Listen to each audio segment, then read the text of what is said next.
இந்த இந்திய கூட்டணியில கூட்டம் நடக்கும் போதே டிஆர் பாலு ஹிந்தியை டிரான்ஸ்லேட் பண்ண சொன்னதுக்கு நிதிஷ்குமார் சொல்லியிருக்காரு ஹிந்தி அதை பத்தி நான் ஏற்கனவே கருத்து சொல்லிட்டேன். நிதிஷ்குமார் அவர்கள் வந்து அப்படி சொன்னது தவறு.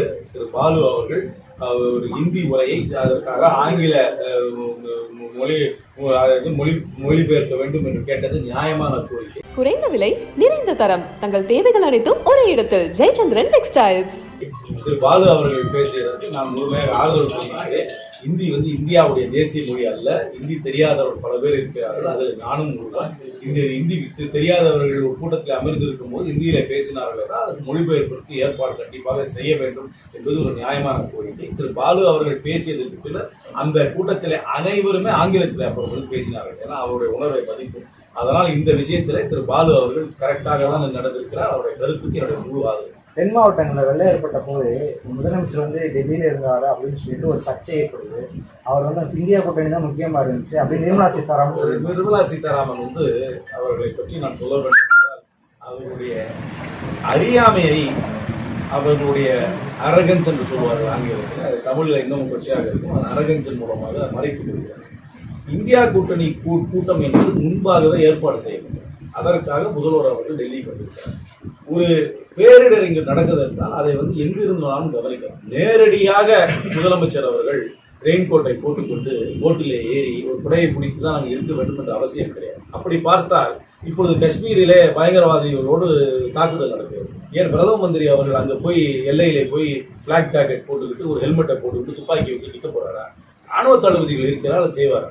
எமர்ஜென்சி சிச்சுவேஷன் வந்ததுன்னா அதை மானிட்டர் பண்றதுக்கு சீஃப் மினிஸ்டர் மானிட்டர் எங்கிருந்து பண்ணாங்க. ரெண்டாவது டெல்லிக்கு சீஃப் மினிஸ்டர் வந்தவர் சும்மாவா இருந்தார். முதலமைச்சர் பிரதம மந்திரி போய் பார்த்தாரு, அமைச்சர்களை பார்த்து தமிழ்நாட்டுக்கு நிதியை கேட்டார். இதை வந்து கொச்சைப்படுத்தக்கூடாது. அந்த இடத்திலேயே தான் முதலமைச்சர் இருக்க வேண்டும் என்ற அவசியம் கிடையாது. இன்றைக்கு இருக்கும் தொழில்நுட்பத்தில் எங்கிருந்து வேண்டுமானாலும் அந்த நிலவரத்தை கண்காணிக்கலாம். அதைத்தான் முதலமைச்சர் செய்து கொண்டிருக்கிறார். அதுக்காக வேணும்னே ஒரு போட்டோ எடுப்பதற்காக முதலமைச்சர் அந்த இடத்து இன்ஃபேக்ட் என்ன சொல்றாங்கன்னா, இங்க வெளிநாட்டுல என்ன சொல்லுவாங்கன்னா, ஒரு பேரிடர் நடக்கும்போது விஐபி மூவ்மெண்ட் அந்த ஏரியாவுக்கு வராமல் இருப்பதுதான் நல்லது.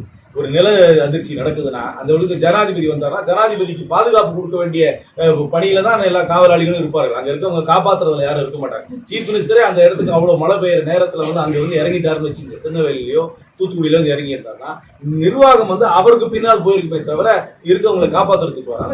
சீஃப் மினிஸ்டருடைய நடவடிக்கை என்னை பொருத்தமான நடவடிக்கை. அவரை விமர்சனம் செய்யும் இந்தியாவுடைய நிதியமைச்சர் அவர்கள் இதை வந்து கொஞ்சம் கவனமாக பொறுப்போடு அரசியல் செய்ய வேண்டும் என்று கேட்டுக்கொள்கிறேன். அப்பன் பணமா அப்பா ஆத்தா பணமான்னு ஒரு இந்த மாதிரி கொச்சை வீடுகள்லாம் பயன்படுத்தலாம் அரசியல். அதை பற்றி இது வந்து ஒன்று தெரிஞ்சுங்க. இது வந்து இந்த சர்ச்சையை வந்து இன்னொன்று டீப்பா நீங்க பார்க்கணும். தமிழ்நாட்டில் வந்து நம்ம வந்து வரி கட்டுறோம். நம்ம கட்டுற வரி ₹1 நமக்கு மீண்டும் மத்திய சர்க்கார்ல வரப்போனா ₹1 கம்மியா தான் வருது. இது ஃபேக்ட்.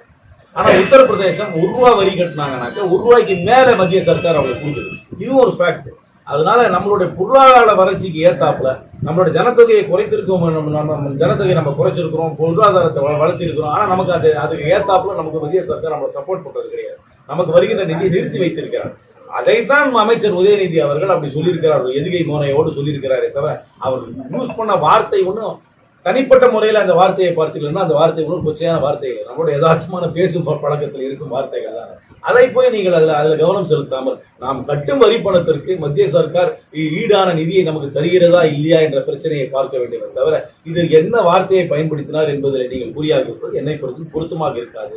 வட மாநிலங்கள் கட்டும் ₹1 மேலாக மத்திய சர்க்கார் பணம் தருகிறது.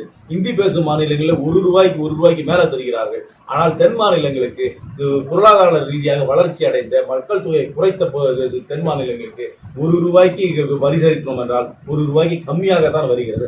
அதைத்தான் உதயநிதி அவர்கள் எடுத்துக் கொள்கிறார். குறைந்த விலை நிறைந்த தரம் தங்கள் தேவைகள் அனைத்தும் ஒரே இடத்தில் ஜெயச்சந்திரன் டெக்ஸ்டைல்ஸ்.